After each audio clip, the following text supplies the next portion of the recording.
What kind of system are we under today to have a relationship with God? We were told in Christendom that anybody that wants to have a relationship with God must come under the new covenantal system. Well, when we realize that the whole covenantal system from first Adam all the way to last Adam, that was a very fixed and finite system, and that we no longer live under that, now you're going to be asking very, very different questions of, okay, then what are we doing today?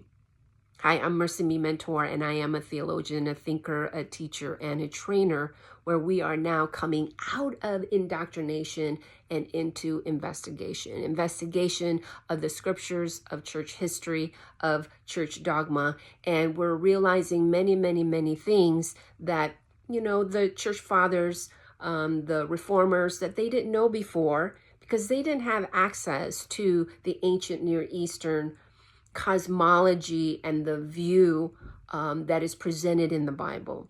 And that's a very recent thing, maybe within the past 50 years, where we're recognizing scholars and their writings and their research of unpacking what was the culture of Mesopotamia, what was actually happening there, because that's where we start in the Bible in Genesis with Adam. That's about maybe 6,000 years ago.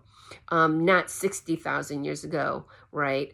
So it's a very short time frame, and we are now reading the Bible, recognizing that that is the setting that it is in. And because of that, we were never a part of that whole system. It's a past event, it's historical, it's real, and God is wanting to reveal his character in the midst of that fixed and finite story. So as we're reading the Bible, we are investigating, how does this actually line up with the church dogma and the church history, the church fathers, all of that, to where we are today. And what I wanted to share with you in this video is that when I came to a realization and an understanding of studying the scriptures, and that the whole covenantal system was only for the covenant people that are represented in the Bible, and that it was never supposed to be related unto modern man or modern civilization today, that did a complete turnaround for me in how now I was seeing the Bible through audience relevance, through the original authors and the original audience of who they were writing to and who was writing it and what they were penning down. It's basically a legal national document that attests to the faithfulness of God, and that God that you read in the Bible is the God of the universe today. So do I follow God, the God of Jesus? Absolutely. Because Jesus came to show us the Father. Jesus came at a time when that civilization and that worldview believed God very far and distant, and that only through a mediator could God come into a relationship, and not even a personal relationship. It was more of a national, regional relationship that they would have with various gods all throughout the regions that they were living in. This was the cosmology, this was their worldview at that time. So what Jesus did in the first century was a ginormous, a huge shift and transition out of this very low human consciousness into a higher human consciousness of, oh my gosh, God is omnipresent, and that he is omniscient, and that he is omnipotent. This was very new and different. And we are now looking back to that. We're looking back and saying, my gosh, they didn't even know that, when that's like the basic understanding of who we think, God is and how we interact with him. So today we're not under a covenantal system. We are not. We are actually under no system. And I think that's the scary piece of when we deconstruct and reconstruct, right? When we're coming out of indoctrination and into investigation, we're asking very different questions, and it's very scary because we've been under this model. And there are rules and regulations under the new covenantal system. Don't tell me there isn't. There is, because if people are not under Jesus or in Christ, then they have no access to God. That is what Christendom proclaims, and the exclusivity of Jesus. Whereas yes, of course it was exclusive for that generation, for that people group, for that time, because everybody had to be under Adam. Everyone had to be under Jesus. That was the way how they got saved, because that was the covenantal agreement that they ascribed to. We're not in that. We're not of that people group. We're not of that age. That age has passed. So the covenantal system has passed. So what system are we in now? Again, we're not under any kind of system.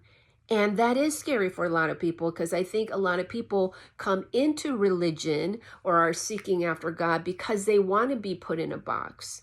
They want the rules and regulations. It makes them feel safe. Well, I just need to check things off the list. This is how people are being attracted to Christianity or religion. Even though we say out of our mouths it's a relationship with God, it really isn't, because once we recognize that we're no longer under a systematic, theology or under a covenantal system, people are at a loss. And they get really scared and nervous.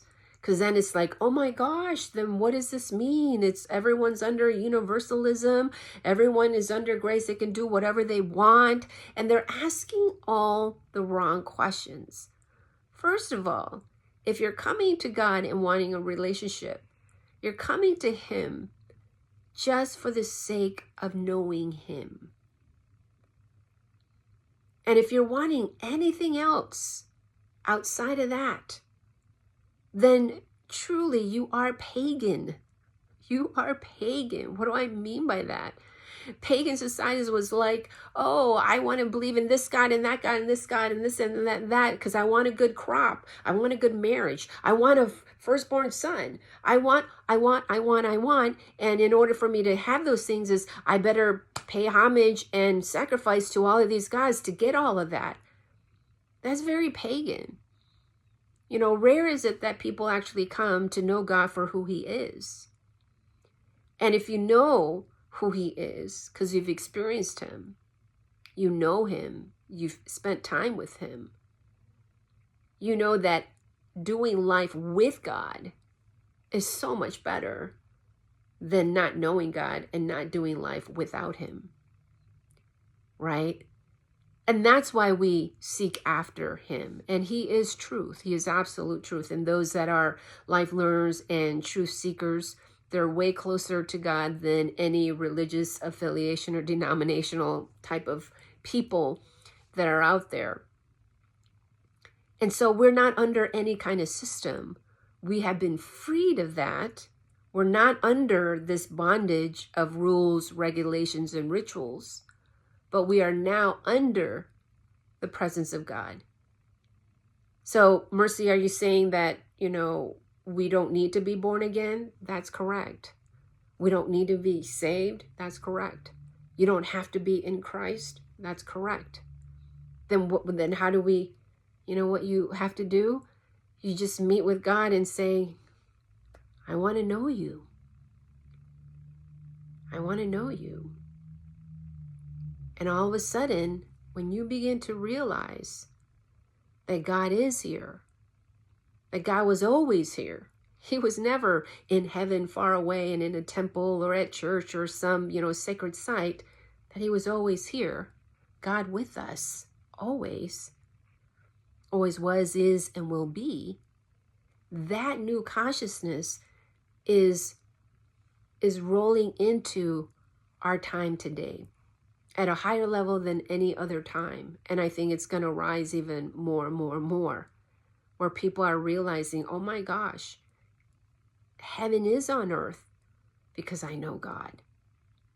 Not that I want immortality and I will live forever in this physical body. No, that has nothing to do with it. It's knowing him, naked and unashamed. There's nothing coming between you and God. And you're doing life with him, and all the mundane things that you do every day, and all the daily stuff that you do, and all the amazing things that you do, that he is a part of that. You recognize that, and you realize that's how you come into relationship with God. It's a realization. It's a consciousness. So you don't have to say a prayer. You don't have to do some kind of water ritual baptism. You don't have to make a speech in front of people. You don't have to testify to all your friends and do all of these things. I recognize that, when you're in that rule-based system, you want to do those things because you're connected with a social group that, wants you to do those things. But you don't have to do those things. And God recognizes you and sees you for who you are. And that's when the genesis of you walking with God begins, just for the sake of knowing God and knowing him and his character and his nature, and how doing life with him is so much better than doing life without knowing him or not with him in your mind, in the realization of those things. I have some links in my description box there you can link onto to help you better understand where I'm coming from and why I've come to these kinds of conclusions. And also just reach out and, contact me, and I can definitely help you walk through this reconstruction process. And I'm telling you, it's an amazing journey, and many, many, many more people are coming into it than not. And we need people to help others to talk about this and to talk about that processing and what is the new system. The new system is that there is no new system.